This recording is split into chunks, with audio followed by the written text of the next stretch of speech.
Hello friends, तो कैसे हैं आप सब। I hope you are doing well. तो आज मैं आपके सामने एक बार फिर से लेकर आ गई अपनी आई दृष्टि के करंट अफेयर्स के short and crispy infographic notes with मज़ेदार ट्रिक्स।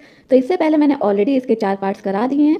तो आपने अगर वो वीडियो नहीं देखा है तो आप जाके डिस्क्रिप्शन बॉक्स में उसकी लिंक से ये सारे वीडियोस देख सकते हैं। साथ ही साथ अगर आपको मेरी ये पीडीएफ चाहिए तो डिस्क्रिप्शन बॉक्स में आपको मेरे टेलीग्राम की लिंक और साथ ही साथ मेरा व्हाट्सअप नंबर मिल जाएगा, तो आप वहाँ से जाकर इन नोट्स को ले सकते हैं। तो आई होप आप लोग साथ में रिवीजन करते हुए चल ही रहे होंगे। बाकी आपको अगर किसी भी तरह का कोई भी डाउट होता है तो आप कमेंट बॉक्स में पूछ सकते हैं। तो बिना देरी करे चलिए शुरू करते हैं आज का अपना इंपॉर्टेंट लेक्चर, जिसमें हमारा जो फर्स्ट करंट अफेयर्स हो जाएगा आज का, वो हो जाएगा कि जल जीवन मिशन ने अपना 5 साल पूरा किया है, जो कि लॉन्च किया गया था पीएम मोदी जी के द्वारा। और ये कब किया गया था? 15 अगस्त 2019 में। इसका एम क्या था? इसका एम था कि जो सारे रूरल हाउस होल्ड हैं वहाँ पर घर घर पर drinking water supply tap connection के थ्रू देना। तो 12 अगस्त 2024 में सक्सेसफुली इसने टैप वाटर कनेक्शन दे दिया है। 11.82 करोड़ एडिशनल जो रूरल हाउस होल्ड है, जो कि देखा जाए तो वो कवर करता है 15.7 करोड़ हाउस होल्ड को, जो कि लगभग इंडिया के रूरल हाउस होल्ड का 77.98% बनता है। तो ये आपके लिए इंपॉर्टेंट हो जाता है, आप इसको देख लीजिएगा। नेक्स्ट जो हमारा हो जाएगा वो हमारा हो जाएगा वन लोकेशन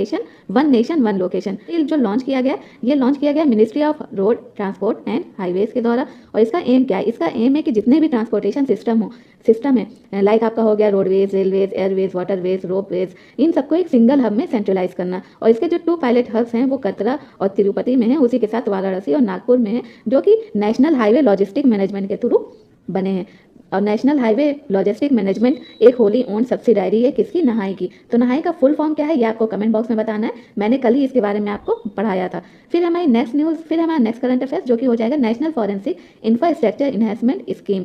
तो ये प्रपोज किया गया था होम मिनिस्ट्री के द्वारा। इसका एम है कि जो भी फॉरेंसिक इंफ्रास्ट्रक्चर है पूरी कंट्री में, तो उसको ज़्यादा से ज़्यादा बढ़ाना। और कैसे बढ़ाया जाएगा? जो भी मतलब लेबोरेटरीज़ हैं और नेशनल फॉरेंसिक साइंस यूनिवर्सिटीज़ हैं 28 स्टेट और यूनियन टेरिटरी में, उसके कैंपस को इस्टेब्लिश करना। और इसका पीरियड क्या है? इसका पीरियड है 2024 से 25 से लेकर 2028-29 तक। और इसमें अगर देखा जाए तो नेशनल फॉरेंसिक साइंस यूनिवर्सिटी, जो कि पहले गुजरात फॉरेंसिक साइंस यूनिवर्सिटी से फेमस थी, तो ये वर्ल्ड की लार्जेस्ट और ओनली ऐसी यूनिवर्सिटी है जो कि फॉरेंसिक साइंस को डेडिकेटेड है। और ये जो इन्विजन किया गया था, तो वो जब प्राइम मिनिस्टर मोदी जो है 2008 में चीफ मिनिस्टर थे गुजरात के, तब इसको किया गया था। और ये बाद में फोर्स में कब आया? 11 फरवरी 2009 में। और पहले जो डायरेक्टर जनरल इसके बने थे वो थे डॉक्टर JM व्यास। और 1 अक्टूबर 2024 में गवर्नमेंट ऑफ इंडिया ने इसको यूनिवर्सिटी से नेशनल यूनिवर्सिटी में एलिवेट कर दिया। और साथ ही साथ इसको स्टेटस दिया गया इंस्टीट्यूशन ऑफ नेशनल इंपॉर्टेंस का। अब ये जो आपकी न्यूज़ है GI tag to Majuli mask and Majuli manuscript painting, ये आपके लिए इंपॉर्टेंट हो जाता है। ये आप देख सकते हैं कि मजूली मास्क और ये आपकी जो पेंटिंग से इंस्क्रिप्शन है। तो मजूली मास्क है क्या? ये हैंडमेड यानी हाथ से बनाया हुआ मास्क होता है। ये कहाँ का? ये है रिवर आइलैंड, जिसको वर्ल्ड में seat of Assam neo Vaishnavi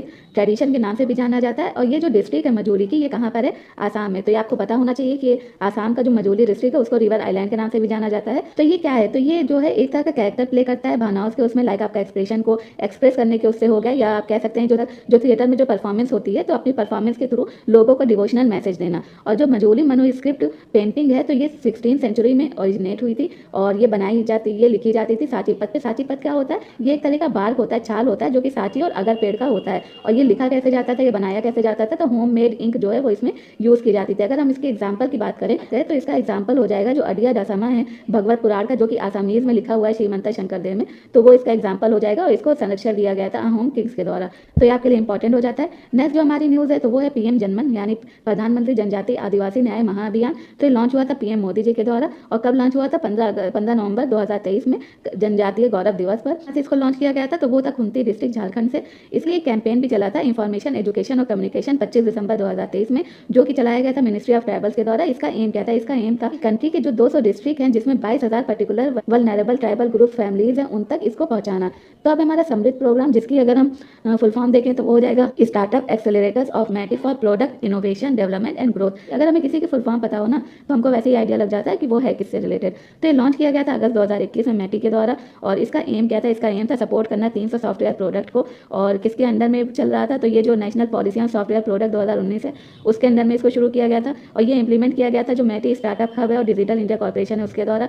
साथ ही साथ इससे रिलेटेड एक और चीज़ हुई थी, वो थी डाइवर्स एक्सेलरेटर नेटवर्क फॉर समृद्ध।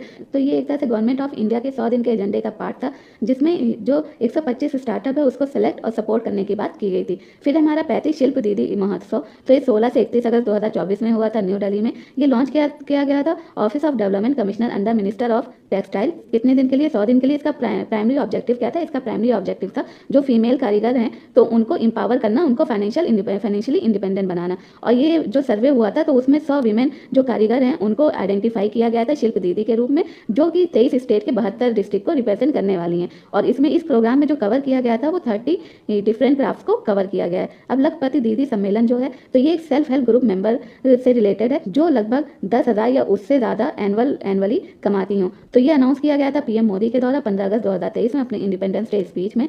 सम्मेलन जो हुआ था वो हुआ था जलगांव महाराष्ट्र में, और पीएम मोदी ने सम्मानित किया था 11 लाख न्यू लखपति दीदीज को। और इसमें अगर देखा जाए तो स्टार्टिंग में तो इनका जो टारगेट था वो 1 करोड़ वुमेन का था लखपति दीदी बनाना, लेकिन अब न्यू टारगेट इन्होंने सेट किया है वो है 3 करोड़ महिलाओं को लखपति दीदी बनाना। अब हमारा नेक्स्ट करंट अफेयर जो कि हो जाएगा धर्मा और धम्मा कॉन्फ्रेंस, जो कि हेल्ड हुआ था 23 से 25 अगस्त 2024 अहमदाबाद गुजरात में। इसके जो चीफ गेस्ट थे वो थे जगदीप धनखड़, और इसकी जो थीम थी वो थी कॉस्मोलॉजी इन धर्मा एंड धम्मा। और इसके होस्ट थे डॉक्टर नीरजा गुप्ता जो कि वाइस चेयरमैन है सांची यूनिवर्सिटी ऑफ भोपाल के। और इसका एम क्या है? इसका एम है जो 2 एशियन सिविलाइजेशन है, यानी बुद्धिस्ट सिविलाइजेशन, हिंदू सिविलाइजेशन, उनमें अपने आइडियाज और हार्मनी को बांटना, एक दूसरे से शेयर करना, क्रॉस पॉलिनेशन करना। यह से इंडियन फाउंडेशन का इनिशिएटिव है जिसका एम है आइडेंटिटी देना, जो धर्मा और धम्मा व्यू पॉइंट्स है हिंदू और बुद्धिस्ट सिविलाइजेशन का उसको। तो इसमें जो फर्स्ट धर्मा धम्मा कॉन्फ्रेंस हुई थी वो हुई थी 23 सितंबर 2012 में। कहाँ पर हुई थी? सांची यूनिवर्सिटी मध्य प्रदेश में। Governing council of NITI Aayog है, ये एडिशन था इसका 9th, जो कि चेयर की गई थी पीएम मोदी जी के द्वारा। यह हेल्ड हुई थी Rashtrapati Bhavan cultural centre new Delhi में।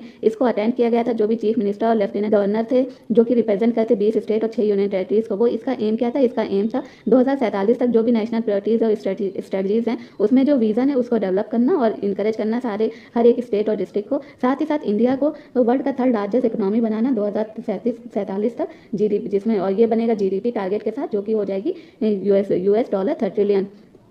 और साथ ही साथ मतलब इन्वेस्टमेंट फ्रेंडली चार्टर बनाना, स्टेट को इंकरेज करना कि वो अपने यहाँ एक इन्वेस्टर फ्रेंडली इन्वायरमेंट को बनने दें। फिर है government council of NITI Aayog. ये है क्या? तो एक प्रीमियम बॉडी है जो कि विजन है नेशनल प्रायोरिटीज और स्ट्रेटजीज का, उसमें स्टेट की एक्टिव परफॉर्मेंस को लेकर और डेवलपमेंट नैरेटिव्स को लेकर बनाई गई है। तो इसके जो मेंबर्स हैं तो प्राइम मिनिस्टर ऑफ इंडिया हैं जो कि इस काउंसिल को चेयर करते हैं। फिर सारे चीफ मिनिस्टर हैं, सारे स्टेट के चीफ मिनिस्टर होते हैं, यूनियन टेरिटरीज के चीफ मिनिस्टर होते हैं, वो यूनियन टेरिटरीज जो जिनके पास लेजिस्लेचर है, और लेफ्टिनेंट गवर्नर होते हैं बाकी अदर यूनियन टेरिटरीज के। फिर एस ऑफिशियल मेंबर्स होते हैं और वाइस चेयरमैन होंगे नीति आयोग के, फुल टाइम मेंबर होंगे नीति आयोग के, और स्पेशल इन्वाइटीज रहते हैं।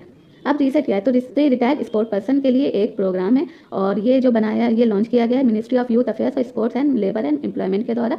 कब किया गया? नेशनल स्पोर्ट्स डे पे। नेशनल स्पोर्ट्स डे कब मनाया जाता है ये आपको कमेंट बॉक्स में बताना है। और ये लॉन्च किया गया था डॉक्टर मनसुख मंडैया के द्वारा, कहाँ पे? न्यू दिल्ली में। और ये इंप्लीमेंट किया गया था जो Laxmibai National Institute of Physical Education उसके द्वारा। और इसका एम क्या है? इसका एम है कि इंपावर करना और ज़्यादा से ज़्यादा एम्प्लॉयमेंट अपॉर्चुनिटी देना जो रिटायर्ड स्पोर्ट्स पर्सन है उनको।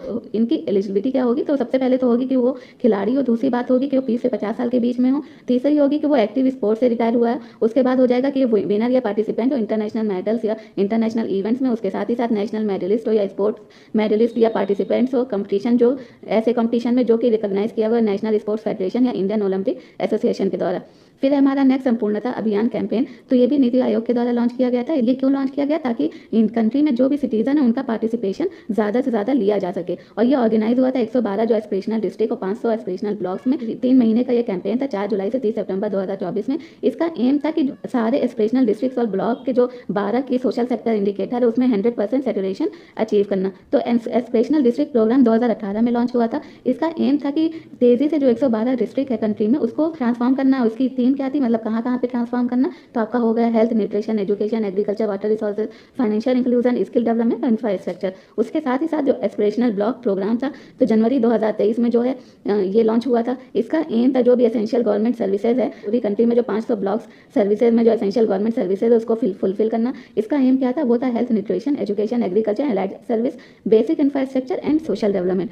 तो ये हो गया आज का आपका करंट अफेयर्स। कल हम शाम को 6 बजे इसके आगे के करंट अफेयर्स के बारे में बात करने वाले हैं। तो अगर आप मुझे ज़्यादा सपोर्ट देंगे तो ही मैं ये सीरीज़ कंटिन्यू करूँगी, वरना मुझे पार्टिसिपेशन लोगों का बहुत कम देखने को मिल रहा है तो मैं इसको डिसकंटिन्यू भी कर सकती हूँ। तो ज़्यादा से ज़्यादा अगर आपको ये चाहिए सीरीज़ तो आप मुझसे जुड़े रहिए। तब तक के लिए अपना ख्याल रखें, पढ़ते रहें। Thank you.